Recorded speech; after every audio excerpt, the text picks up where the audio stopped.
Hi friends, welcome back our YouTube channel. ಇವತ್ತು ಅಡುಗೆ ಮಾಡ್ತಾಯಿದ್ದೀನಿ. ಏನು ಅಡುಗೆ ಅಂದರೆ ಸಿಂಪಲ್ ಆದ ಫಿಶ್ ತವಾ ಫ್ರೈ ಮಾಡೋಣ ಬನ್ನಿ.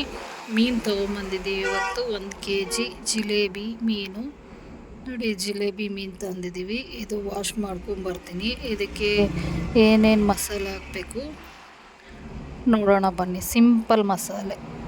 ಫಿಶ್ ತೊಳ್ಕೊಂಬಂದಿದ್ದೀನಿ.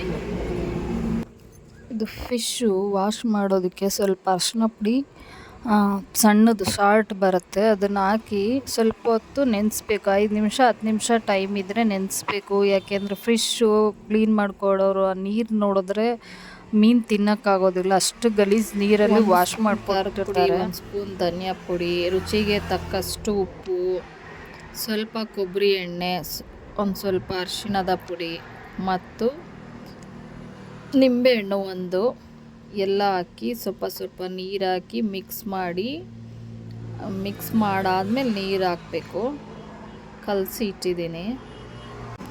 ಅದು ಎಣ್ಣೆಯಲ್ಲಿ ಮಿಕ್ಸ್ ಆದ ನಂತರ ಚೆನ್ನಾಗಿ ನೀರಾಗಿ ಕಲಿಸ್ಬೇಕು. ಮುಂಚೆನೇ ಕಲಿಸ್ಬಾರ್ದು, ಏಕೆಂದರೆ ಅಷ್ಟು ಟೇಸ್ಟ್ ಬರಲ್ಲ. ಆಯಲಲ್ಲಿ ಮಸಾಲೆ ಮಿಕ್ಸ್ ಆದಷ್ಟು ಇನ್ನು ಸ್ವಲ್ಪ ಟೇಸ್ಟ್ ಇರುತ್ತೆ.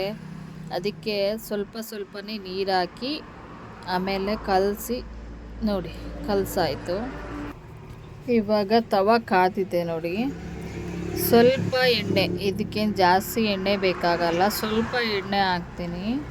ಸ್ವಲ್ಪ ಎಣ್ಣೆ ಹಾಕಾದ್ಮೇಲೆ ಫಿಶ್ಶು ತವ ಮೇಲೆ ಇಟ್ಟು ಮಸಾಲೆ ಸವರ್ತೀನಿ. ಮೀನು ವಾಶ್ ಮಾಡ್ಕೊಬಂದಿದ್ದೀನಿ, ಇಲ್ಲಿಟ್ಟಿದ್ದೀನಿ.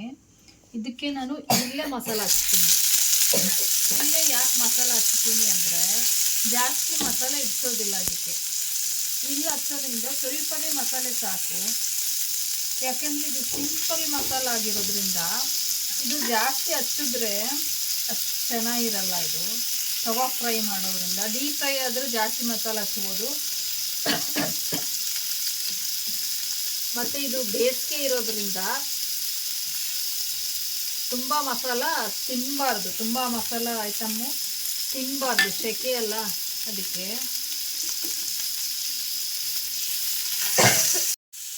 ನೋಡಿ, 2 ಕಡೆ ಮಸಾಲ ಹಚ್ಚಿ ಎಲ್ಲ ತವ ಮೇಲಿಟ್ಟು 2 ಕಡೆ ಇಲ್ಲೇ ಮಸಾಲ ಹಚ್ತೀನಿ. ತುಂಬ ಚೆನ್ನಾಗಿರುತ್ತೆ. ಇದು ಸಿಂಪಲ್ ಮಸಾಲ ಆಗಿರೋದ್ರಿಂದ ಟೇಸ್ಟ್ ತುಂಬ ಚೆನ್ನಾಗಿರುತ್ತೆ. ಮತ್ತು ಇದು ಕೊಬ್ಬರಿ ಎಣ್ಣೆಲಿ ಮಾಡೋದು. ಕೊಬ್ಬರಿ ಎಣ್ಣೆನೂ ಫಿಶ್ಶಿಗೆ ಚೆನ್ನಾಗೇ ಬರುತ್ತೆ. ಎಣ್ಣೆ ಹಾಕ್ಕೊತಾ ಇರಬೇಕು ನೋಡಿ.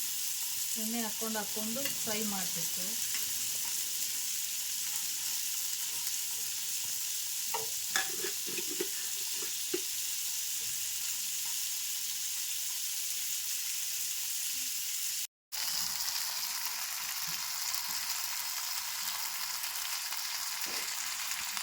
ನೋಡಿ, ಇವಾಗ 2 ಸೈಡು ರೋಸ್ಟ್ ಆಗಿದೆ, ಚೆನ್ನಾಗಿ ಬೆಂದಿದೆ ನೋಡಿ ಫ್ರೆಂಡ್ಸ್. ಇವಾಗ ಚೆನ್ನಾಗಿ ಬೆಂದಿದೆ 2 ಸೈಡು. ಎಷ್ಟು ಚೆನ್ನಾಗಿ ಬೆಂದಿದೆ ನೋಡಿ, ಎಷ್ಟು ಚೆನ್ನಾಗಿದೆ. ಸಿಂಪಲ್ಲಾಗಿ ಯಾರು ಬೇಕಾದರೂ ಮಾಡ್ಕೊಬೋದು, ಈಸಿ ಮಸಾಲೆ. ಮತ್ತು ಇದು ಮಸಾಲೆ ಇದೇನಿದೆ ಇದರಲ್ಲಿ ರೈಸ್ ಊಟ ಮಾಡಿದ್ರೆ ತುಂಬ ಚೆನ್ನಾಗಿರುತ್ತೆ, ತುಂಬ ಟೇಸ್ಟಿಯಾಗಿರುತ್ತೆ. ನಾನು ಇವಾಗ ಇದರಲ್ಲಿ ಊಟ ಮಾಡಿ ತೋರಿಸ್ತೀನಿ. ರೈಸಲ್ಲಿ ಸಕ್ಕತ್ತಾಗಿರುತ್ತೆ. ಇದು 1 ಪೀಸ್ ತೊಗೊಂಡಿದ್ದೀನಿ, ಬಿಸಿ ಇದೆ, ತುಂಬ ಬಿಸಿ ಸ್ಪೈಸಿಯಾಗಿ ತುಂಬ ಚೆನ್ನಾಗಿದೆ. ನೀವು ಟ್ರೈ ಮಾಡಿ. ಸೂಪರಾಗಿದೆ, ಎಲ್ಲ ಕರೆಕ್ಟಾಗಿದೆ. ತುಂಬ ಖಾರ ಆದರೆ ತಿನ್ನೋಕ್ಕಾಗಲ್ಲ. ಇದು ಮಸಾಲೆ ಏನಿದೆ ಇದು ರೈಸ್ಗೆ ಹಾಕ್ಕೊಂಡು ಕಲ್ಸ್ಕೊಂಡು ತಿಂದರೆ ಊಟ ಮಾಡಿದ್ರೆ ಸೂಪರಾಗಿರುತ್ತೆ ರೈಸಲ್ಲಿ. ಇದನ್ನು ಸಕ್ಕತ್ತಾಗಿದೆ. ಕಟ್ ಮಾಡಿಟ್ಟಿದ್ದೆ, ಮರ್ತೋಗ್ಬಿಟ್ಟು. ಸೌತೆಕಾಯಿ, ಈರುಳ್ಳಿ ಜೊತೆಗೆ ನಂಚ್ಕೊಂಡು ಊಟ ಮಾಡಿ. ಸೂಪರಾಗಿರುತ್ತೆ. ಮತ್ತೆ ನೆಕ್ಸ್ಟ್ ರೆಸಿಪಿ ಬಾಯ್.